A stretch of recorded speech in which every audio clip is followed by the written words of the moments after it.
నిన్న సాయంత్రం ఎన్టీఆర్ గురించి భేటీ అయ్యారట సీఎం జగన్ అలాగే బాలకృష్ణ. సీఎం జగన్ అలాగే బాలకృష్ణ జూనియర్ ఎన్టీఆర్ గురించి మాట్లాడుకుంటున్నట్టుగా తెలుస్తోంది. సో ఎన్టీఆర్ రాజకీయాల్లోకి రారని, ఎన్టీఆర్ కేవలం మరి ప్రచారాలకు కూడా వస్తారా లేదో డౌటేనని, కేవలం తన సినిమాలో మాత్రమే సక్సెస్ సాధిస్తారని సో ఎన్టీఆర్ కి సంబంధించినటువంటి విషయాలు అయితే ఇప్పుడు సోషల్ మీడియాలో ఎంతో వైరల్ అవుతోంది. సో ప్రస్తుతం అభిమానులు కూడా వీటి గురించి ఎదురు చూస్తూ ఎంతగానో షాక్ అవుతున్నారు. సో జూనియర్ ఎన్టీఆర్ ప్రస్తుతం రాజకీయాల్లోకి రావాలని అనుకోవడం లేదని, ఈ విషయాన్ని చంద్రబాబు గురించి మరి మాట్లాడించినా కూడా ప్రయోజనం లేకపోయిందంటూ బాలకృష్ణ జగన్ తో చెప్పారట.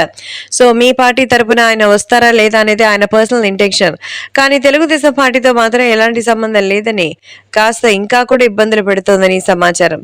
కాబట్టి ఈ విషయాలు చూసి అందరూ కూడా షాక్ అవుతున్నట్టుగా తెలుస్తోంది. అందుకే ఇప్పుడు జూనియర్ ఎన్టీఆర్ రాజకీయాల్లోకి రారని తెలిసి జగన్మోహన్ రెడ్డి మరి నెమ్మదిగా ఊపిరి పీల్చుకుంటున్నారు. దీంతోనే ఇంకా మరి జగన్మోహన్ రెడ్డికి మరో భారీ ట్విస్ట్ ఇచ్చారట బాలయ్య. అదేంటంటే ప్రస్తుతానికైతే ఆయన రాలేదు, కానీ భవిష్యత్తులో వచ్చే అవకాశాలు లేకపోలేదంటూ ట్విస్ట్ ఇవ్వడంతో ఒక్కసారిగా అయితే షాక్ లో ఉన్నట్టుగా సమాచారం.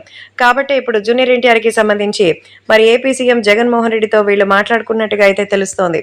కాబట్టి జగన్మోహన్ రెడ్డి మరి తెలుగుదేశం పార్టీ పట్ల చూపిస్తున్నటువంటి మరి విముఖత తగ్గించుకోవాలని, లేదంటే మరి కష్టమైన పరిస్థితుల్లో ఎన్టీఆర్ ఎంట్రీ ఉంటుందంటూ బాలకృష్ణ జూనియర్ ఎన్టీఆర్ కి సంబంధించి జగన్ కి వార్నింగ్ ఇవ్వడం గమనార్హం.